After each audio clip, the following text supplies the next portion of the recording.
What's up, everybody? It's Colin back with another episode of Let Us Be Heard. Unfortunately, I don't have my co-host Dylan Gorman with me today. He has some other engagements.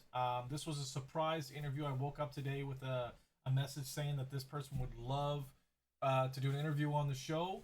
So, without further ado, please welcome Mr. Spencer Metcalfe.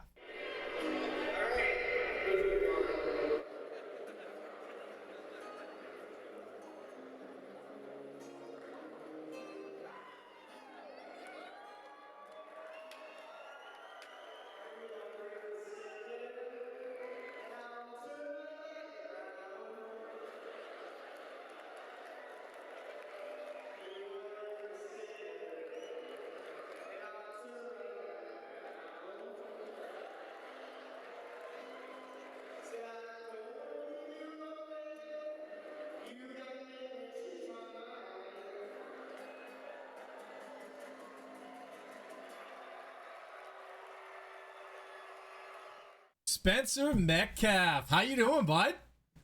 Good yourself? Awesome, man. Awesome. It's such an honor to have you on the show.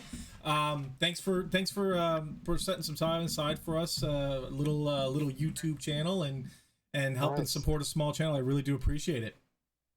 Yeah, no, it's happy to reconnect with some people back out east, and I've been trying to keep in touch with some of my former teammates, and it's always a pleasure to talk with the Halifax locals. That's for sure. Right on. Before we start, Kristen Emily wanted me to Yeah. say hi. Oh, hello. Yeah, great fan, great supporter of the organization. That's for sure. Amazing people, and I wanted to say Reese's Pieces.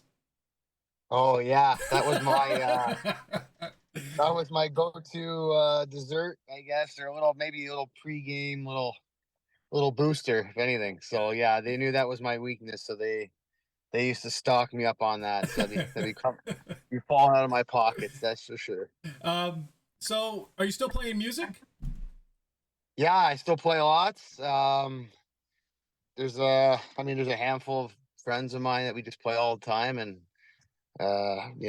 just once you start playing it, I think I've been playing it for so long, it's just enjoyable just to play with people that can as well, or they're learning, but yeah, still playing lots, that's for sure. Well, we enjoyed the show at the show you put on at the Oh on the ice there.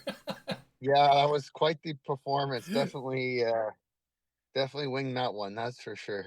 so, so you were only with us for a short time. You were Yeah. in four different Q teams. What was it like playing? Like, what do you think that you got out of playing for four Q teams versus somebody staying with one team their entire Q career? Yeah, I enjoyed playing a lot. A lot of people maybe think that you play different places, you're a suitcase or whatever, but I enjoyed living and experiencing each team just because you learn different philosophies of coaches, and different tactics, and you pretty much just jump into a team, and you just kind of have to fit in and find your role, and things that the team likes to do, or rituals that are always have been there for a while. So I think the biggest thing is just being able to meet so many different hockey players from all over the world. And I think that kind of benefited me for, building just who I was as a person, not just with hockey, but just with life in general. And I think getting different perspectives from everyone is definitely helped, build who I was, and um help me with my success for hockey. That's for sure. Right on. Everything we do in life builds us up for the next challenge, right? For sure, yeah. Now you played against like notable names in the Mooseheads. You played with Trey Lewis, Sawyer Hanna. Sawyer Hanna's actually dedicated to coming on the show as well. He's going to make an appearance on here. Oh, nice. Yeah. So my question for you is, what was it like having them as teammates and then having to play against them? And Yeah. to add on to that, what was it the feel like in the arena playing for the Mooseheads versus playing against the Mooseheads? Yeah, I think just with playing with them, I think I didn't play with Trey Lewis too long. I believe it was a shorter stint, but with Sawyer, I thought that we were similar style of players, so we were able to, I think we got along real well just because of, you know, trying to be a humble, tough player, sticking up for your teammates, playing every shift 100%. So we would, I mean, even after practices, we would spend, 20 minutes of just, practicing self-defense, practicing maybe if we were playing a team when we knew what someone did, one person would try and imitate, maybe some of their the ways of going into a fight. And we had a great relationship.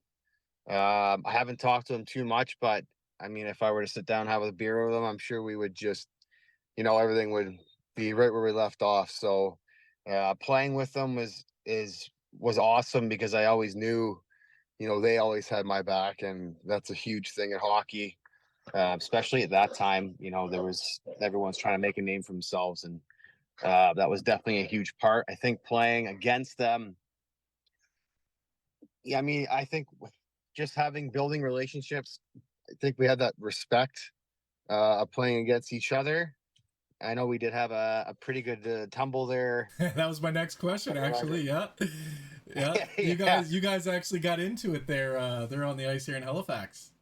yeah, and that was that was nothing. We had smiles on our faces the whole time. I think it was the game was kind of getting out of hand in certain ways, and I hit someone, and I lined up someone, and he was, I don't know, he was just being himself, playing his role, and I think it was more of like, okay, Spencer's kind of heavyweight for, I believe it was Cape Breton, and Halifax was Sawyer's, stomping grounds there, and I think the fight was out of respect, no hard feelings, and we actually met in the hallway after and gave each other a hug and just kind of, you know, just to clear the air, and we both it was our role, and That's right. You I guys mean were that's putting the on way a that's the way you guys were putting on a show, right? Like that's we were putting on. Yeah, we were yeah. putting on a show for the fans, and that's what it's all really about, especially with Halifax, the arena there, and just being downtown and the atmosphere. And honestly, just playing for all the other teams. I think Halifax has more. I wouldn't say more, but has a good NHL feeling of being surrounded by universities and lots of people. And when the rink sells out, I mean, you've got Magical. to be a pro. It's You got to be a magical. pro for. Yeah, that's right. It is, man. That's right. So it was a great experience there, and I'll never forget it. That's for sure. So you had 113 penalty minutes when you were with the Moose. Like, walk us through how that happens. Well, I think just I think just playing hockey and starting up in junior hockey, it was trying to just figure out who I was, and I knew I was always kind of a stay-at-home D, move the puck. I did hit a lot. Enjoyed hitting a lot, so I think when you lay out big hits, you kind of have to take responsibility for it. So that was, I'd say, probably a good percentage of those penalty minutes were from hitting or having to stand up for someone. Self-policing. So policing a little bit, Yeah. and I didn't really think that I was running around trying to cause problems. I was just trying to play a physical game, and I had some. I believe I was pretty respectable in the league. I never really hated someone. I mean, obviously playing against someone that you're going to fight, you kind of have to turn a switch on, but never really, had bad, didn't really, didn't really hate anyone, So I think the penalty minutes they kind of just started adding up. And I think we were in a bit of a slump. We were in a big slump too. I think I don't know what it was. We were, something maybe 10 or 15 game losing streak. And It was a bad year. It really was a yeah, bad year.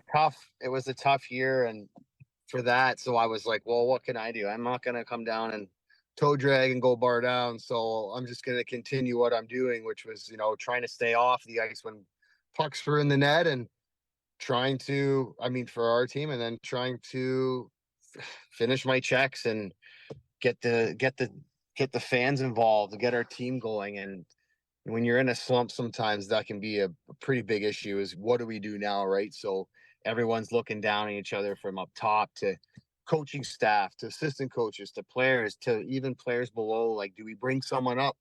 And sometimes that's just part of the game, and that's why that playing hockey, for a career can be pretty stressful, but you just got to stick with it and being able to change and adapt. So, yeah, The the good penalty thing, minutes started adding up, and I know that I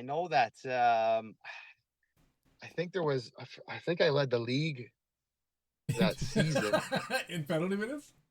Yeah, and in fights, and that's another thing I was chasing too, because I think me and Sawyer were going.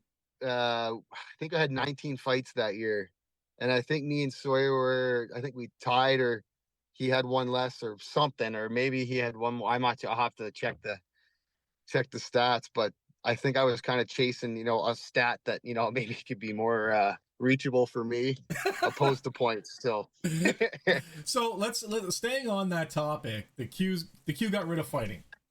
yeah. Sawyer made his stance very clear on that, and I think every fan of the Moose feels the same way. What's your thoughts? Uh, I mean, I believe that fighting should be in the league. I think it does kind of control, how you can play and how you can get away with things. I'm just thinking of like I'm all done hockey now. I play, I play with my buddies up north, and um, I'm just starting. Actually, the fire department's got a league. They play tomorrow, and just from over the years of playing pickup, you can kind of see where fighting was kind of a, you know, it's Necessity. it needs to be there because players can get away with a lot, and they don't, you can't really, like, what are you going to do, right? So Yeah, I I'll take think, the 2 minutes, it's right? got to, yeah, Yeah. it's got to be limited. If with the whole hockey and the brain injuries and concussions, it's hockey. That's what you're playing at. You're playing Well, major junior hockey. and that's the You know, thing. you Like, what are you gonna do? Take headshots out of boxing? Right? Like, for it's sure. part of the game, right? Yeah, I think it is. And I mean, if they want to limit, like, just maybe a player or a team gets so many fights a year, right? And then if your fights are out, and then that can kind of be the discipline of, hey guys, we're out of our fights, and then you can always channel it another way of giving a team a certain amount of fights. Once you've reached your thing, then fines start to come when Yeah. fines, right? And then that can kind of Mitigate. I don't know. Yeah, I can kind of police what team you got. So I mean, going into playoffs, say you're at a fight, the last thing you want to do is go fight, right? So I think I don't know. I haven't read too much about it. I know that they've taken it out, but I believe it should be there, not just for the fans and everything, but just for like the safety of other players, Well, yeah, you and know. and but not only that, like you come down to like when the Memorial Cup is being held this year, it's not going to be in a Quebec league, or it's not going to be in a Quebec yeah, town, right? Um, and those boys are allowed to fight, and our boys won't be prepared, and that's not fair to them, right? For sure. Yeah, I this is the first year that they're doing this, right? Is Yes, that this what it is is? this is the first year, yeah. But it was So, frowned upon last year. It was frowned upon last year, and this year it's illegal. Yeah. okay. Well, I mean, it's the Memorial Cup will show, right? Yeah. I always try and find a positive out of it, right? Like, say the fighting's out, okay, well, maybe they want you to try and focus more on the game and being able to hold your patience, and not just act out of, anger. Aggression. Yeah. So, I mean, it could help out, right? Like, let's say they play teams that dump and chase and run you, and they're looking for fights, and you're just making good plays and you win the game. Like, that's probably the way they're probably trying to angle it towards, which I understand, but it's a tough decision that they're making. I mean, I haven't watched too much of the Q or OHL or any other teams recently, so I haven't seen the pace. But it's just going to be. I mean, it's tough to say anything, but you just gonna have to wait and see what happens, right? So Fair enough. Fair enough. Now you played in the OHL, the QMJHL. How do the leagues differ? Uh, I think at my time, opposed to now, it might be a little bit different, but I did find the OHL to be a little more bigger players, kind of playing a little more old school hockey, I guess. I wasn't there for too long. I was there for a year and a bit when I was 16, 17. So Yeah, it's tough to really. You started young. I started, yeah. So I was undrafted, played in Georgetown Raiders in Ontario, and then had a tryout with the Owen Sound and made it on as a walk on, and just kind of just try to work my ass off to keep going up. And I think a lot of players get discouraged when they don't get drafted because of that just being drafted. But to players that are in their teenagers years and they don't get drafted, don't you shouldn't let it bug you so much, because sometimes they can give you more of an option to go play junior hockey somewhere else. And that's what I kind of I guess my dad and I had some family kind of helped me out with, well, what's a good team? What's a good junior A team to go try out with? And you check their roster, you see what players are leaving, right? Yep. So if you can kind of sneak into there, so See if that's you what. can fill a spot, a need that they're Yeah, looking for. Yeah. exactly. And if Yeah. they're looking for someone like you, right, opposed to just I want to try out and you know, so I would never. I would tell players, just don't get discouraged if you don't get drafted, because there's so many good players that don't get drafted and they actually have a great career, because sometimes their options are open a little bit more. Yep. Yeah. So I played Owen Sound for a bit, and then things just didn't work out there. So then I got waived through the league, and then I landed in Gatineau, and we had a pretty good roster, and I was playing forward for a bit. So then I was like, okay, well, if I'm gonna be playing forward, that's where I think I started to fight a little, kind of get my name in. Was I think one of my big fights was with Ashton Bernard, who was a pretty tough character. So I think once I had a couple tilts with him, it got I Get don't your know, I name guess out it there. got out a little bit. Yeah, so I was just trying to build a reputation, and then I didn't want to play forward anymore because I have no idea what I'm doing crossing the blue line. So it's usually a dump and change for me at that point. But so I was talked with my GM and was able to get traded to Halifax, and it was great. I mean, they couldn't have worked out in a better situation. So that actually led into my next question. We were curious, how does interleague trades happen? Yeah, so it wasn't even a trade, which pretty much was.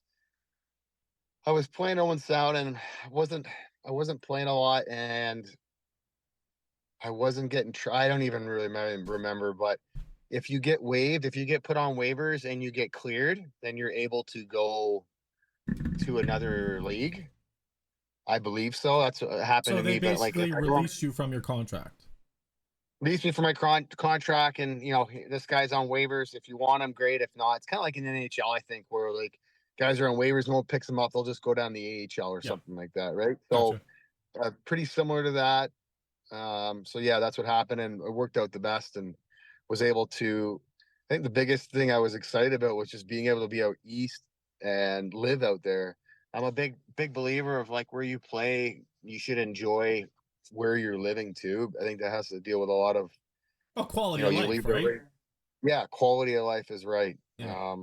And I loved Halifax, and I loved out east. So I haven't been back. Maybe I'll come back for the Memorial Cup or something, and come bum around and We'd love to and have you see at a what. game. I'm Yeah, sure we yeah. can Well, comp you your tickets. yeah. Well, when's the Memorial Cup there? We don't have it scheduled for. It's not even on the docket for us right now. Oh, okay. No. Okay. Last one was 2019 was the last one here we hosted. Now we discussed the fact that you started young. Yeah. What was it like moving in with a billet, not having your family, and essentially being alone at such a young age in a new city? Playing semi-pro hockey. Like what was it like being alone through all that? And did you have much support from your family back home? Yeah, I had tons of support. I think just growing up, and this is probably the same for a lot of kids, as their parents put you sacrifice everything they have to get you to where you are, whether you play pro or not. I think the life skills you get along the way from just being able to be part of a team and being able to win and lose in tough settings really builds who you are, and really can help with your, decision making for your future. I think living with Billets was awesome because it was kind of like, you're with your parents all the time and now you're with like a new gang, right? So it's like, wow, like, obviously everything hits off great, if anything you need. So it was kind of a refresher of, how important it is to making sure that you're, I don't know, just respectful in a house and getting along with everyone and finding out, what they like to do, when they like to eat. I think the biggest thing that I learned as a kid was learning how to cook. So my grandma taught me how to cook at a pretty young age. So I was able to, I mean, Bill, so I had tons of food, but I loved to cook. So that was never an issue. So you cooked for your billet family? Oh, I don't, well, I knew how to cook for myself, but for a massive amount of people. I'm sure I did a lot of appetizers and stuff like that, but yeah, I tried to chip in whenever I could and Do you still brought the grandma's recipes to life. do you still stay in contact with them? I haven't as much. I see it's just kind of like everything. You see it on Facebook, you like Life this, you gets do in the the odd way, yeah. comment. And I mean, but if I were to come out again, I would love to come out and I mean just be nice to meet everyone I haven't seen in a while and go for drinks with some of the guys and have a good time. So I think that's definitely in the schedule there in the near future. That's for sure. Like I said, this is the year to do it. If you come down this year, we got a really good team. Now our GM is Cam Russell, who was your coach, I believe, right? He was your head coach. Yeah, he was. What was it like having him as your coach?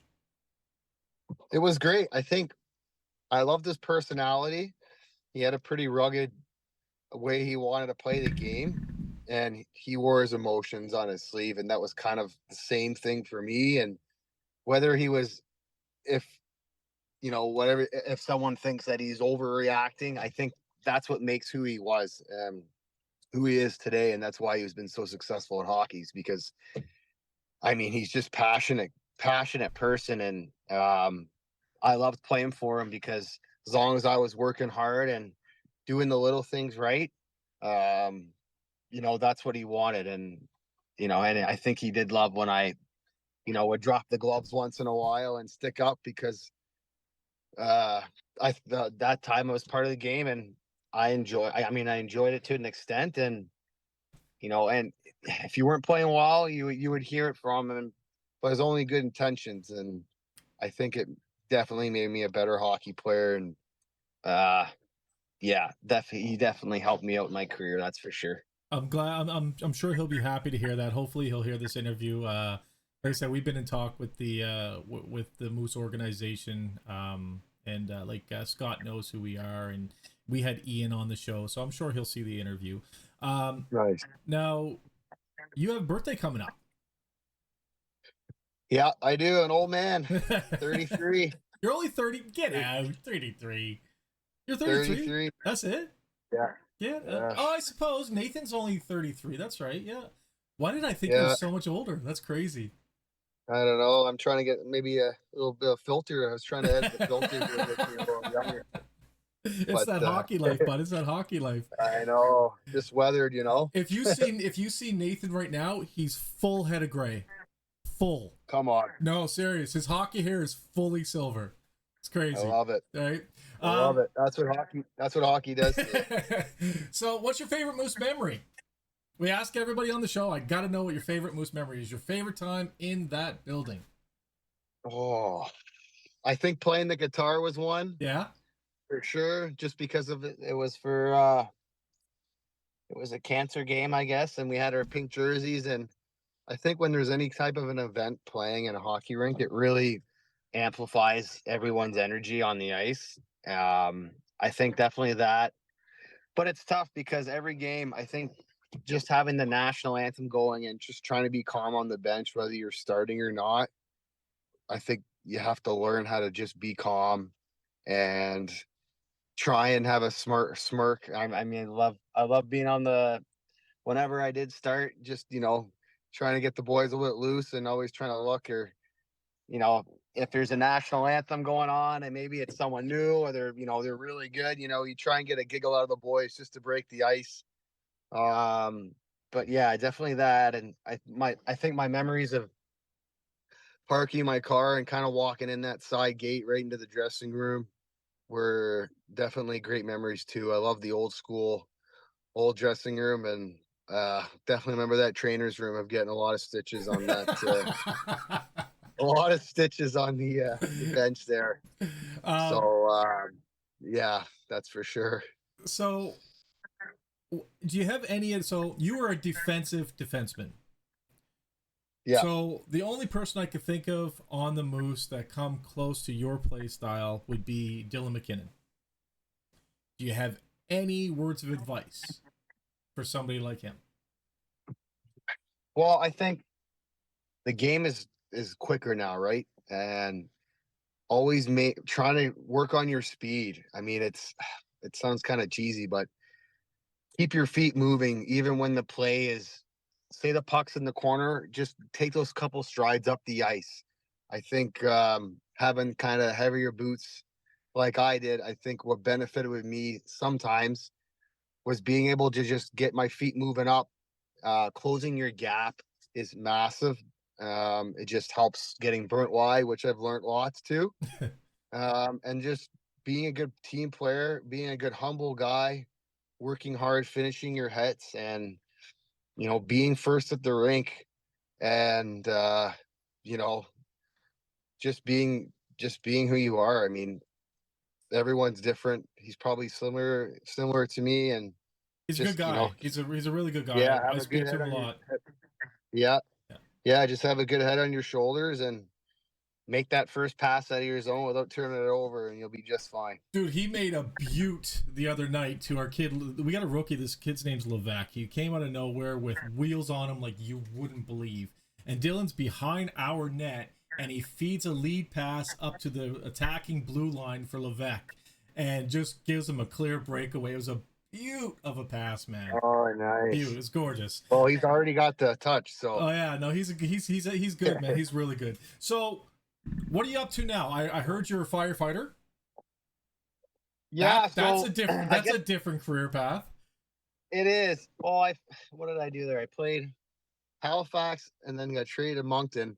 And I do remember playing with Halifax. I used to fight a lot of guys in Moncton, and there was one big guy, Tyler Howe, who he was a tough unit to fight. And I think once I got traded at the deadline to Moncton, uh, I probably fought half the dressing room, and they were all like, "Oh, we're Awkward. so thankful to have you on our team now." Like, so it was kind of a relief because they had a pretty tough team. But yeah, I ended up kind of what I did. I mean, University of PEI, and then 4 years. played pro in the States for a bit, S and then I ended up I coached a year after my last year in Knoxville, Tennessee, which is awesome.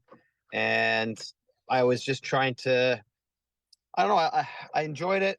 I thought the transition from playing to coaching would be what I wanted, but I was kind of pursuing something different and just trying to, learn other skill sets, I guess. And yeah, and I ended up getting into firefighting, and a lot of my buddies did too, and we all kind of took the class online together, and then we did kind of a boot camp for a month at the airport here, and great. It was a great fire, I guess, service we had there, and yeah. So I've been applying, and it is tough to get on, and luckily I was able to get on in a year. So yeah, now I'm a full time firefighter with the city of Vaughan, Wow. and it's been great. I mean, I didn't really have much experience. I joined a volunteer, which I'm still part of, up in Bala, Muskoka, where I live. And, I had maybe 15, 20 calls before I, was able to land a full time in Vaughan. So coming into Vaughan, I'm at probably one of the busiest halls in the city, and I had more calls than I think 2 shifts than I had in my whole life, and so it was kind of a shock. And I love this job. I mean, it's got similar characteristics of being a hockey player and being able to adapt to anything really. Like you just got to rely on your teammates, and a lot of calls don't always go as planned. You might think it's nothing crazy, but it turns out to be something a lot more. Same with hockey, right? You're playing a last place team. These guys turn it up. They beat you up, right? So it happens a lot, and I mean, I've been loving it. It's whole new skill set. I'm still a rookie. Gonna be a rookie for a handful of years, that's for sure. But I love what I'm doing now, and I'm with a great team. That's awesome. So you think hockey prepared you for that, eh? Absolutely. I think just being able to live, pretty much pack your car and drive around and live wherever, just to follow a dream, just builds who you are, and just being able to adapt. And I think a lot of the fire service is being able to just be a good teammate, right? Being able to hang around, because our shifts are 24 hours. So you got to be able to get along with the people you're working with. And especially when stuff goes south, you got to be able to rely on each other, and knowing that, you can trust them and they can trust you. So I've been loving it, and Anything couldn't with the ask for a team, better job. anything with the team has to be culture, culture, culture, culture. Right. Exactly. Yeah. I get it. That's exactly it. And that's, sometimes it takes a while to get there, and sometimes the culture is not there for, maybe a season or two, right? Like that's what's tough about hockey is, you can only do so many X and O's and bring in so many different guys. And it just takes a handful of character guys to, identify yourself, who you're going to be. What's our identity this year, right? Yep. So that's why I love hockey, and that's why I love my job now is, you're just starting fresh. So, doing whatever it takes to, be a good person, could be a good firefighter. It's for sure. Good, man. That's awesome. That's awesome. Yeah. So I've went through all my questions. Do you have anything you'd like to say to Moose fans, Moosehead players, or the organization? Yeah, no, I'm gonna cherish those memories for the rest of my life. I definitely want to come back and see everyone's faces again, and have a couple pints with the locals there, and just so supportive of all of the fans. I mean, whether we were losing every game or doing really well, the fans are always there. After the game, they're there for anything, and you don't see that in every organization. And I know that Halifax is definitely one of the top organizations, and there'll always be, because what they've done over the years, and they got a lot to back it up, and that's just a beautiful city to be a part of. And yeah, that's pretty much it. Just want to say thank you very much for the support when I was down there, and even when I was butchering the guitar on the microphone there. You did a great job, man. You did a great job. By the way, that's our intro. That's our intro for this video, by the way. Oh, perfect. Yeah. Nice. It's actually funny. So when I got on with the fire department here, the guys threw it up on the TV there, my videos of playing the guitar and stuff. So they were giving me a good kick at the can. They were hazing you a bit, eh? Yeah, that's right. Awesome. I'm used to that. That's awesome, man. Yeah, I was looking. I guess the YouTube's taken down all the a lot of the fights I have. I guess they've got a 10-year window on the YouTube there. But really, yeah, I was trying to. I was just looking. When you talked to me, I was like, oh, let me see if those fights are up or whatever. But I found a couple. I did find a couple. There's one of you and Hannah, and then there was that one's on there for sure. Yeah.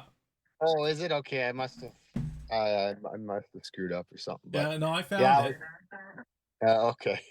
So I have to do my research before I get on these calls, right? There's some players I've never heard of. Yeah. So I have to be educated before getting on the mic and in front of the camera, right? So when I was searching you up, Yeah. I was like, oh, was he a goon? But no, Krista corrected me. You weren't a goon. You were No. just a passionate player.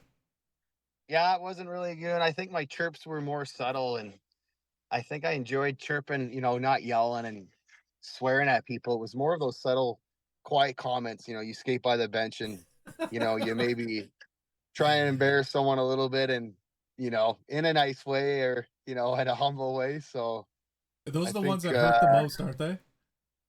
oh, The yeah, nice little right. chirps, yeah. The ones that, you're not, what's the saying there? It's, I'm not mad at you. I'm just disappointed or Yeah. something like that. So, yeah, definitely. I mean, I do enjoy it, but I mean, that's a lot of. I think I had probably close to 60 fights in my career, and Jeez. it definitely takes a toll. And I'm kind of happy, I've for injury wise, I had some injuries, but I mean, now I'm healthy and working out lots and still playing hockey and just trying to keep the memory, or I guess just trying to keep the mind busy all the time. So, Oh man, you're always um, welcome on the show. You're always welcome in Halifax. You're once moose, always a moose, man. We hear that yeah. passed around the barn every night. Once a moose, always a moose. So you're always welcome back in the barn. We'd love to have you come back for a show. Yeah, and I just want to say thanks for taking the time out for us, man. Like I said, we're just a rinky-dink little YouTube channel, and we're trying to grow. And we've received a lot of good feedback so far, and a lot of great players want to be on the show. So we do really appreciate you taking the time out. Yeah, no, thanks for having me. It was a nice little message there that I got, and I'm always happy to rekindle. And if anyone's got any questions or anything you want me to answer, you can always gather some questions, and I can fire another interview That would be down the wicked. road. That would be wicked. We'd So love that. yeah, if anyone's got any lingering, what was I thinking or what did I do that for, and I can try and answer them out. So That's awesome. All right, don't leave anywheres. I have a question for you after the show here. okay. Anyways, guys, hope you're all healthy, safe, and happy out there. And as always, go Moose, go.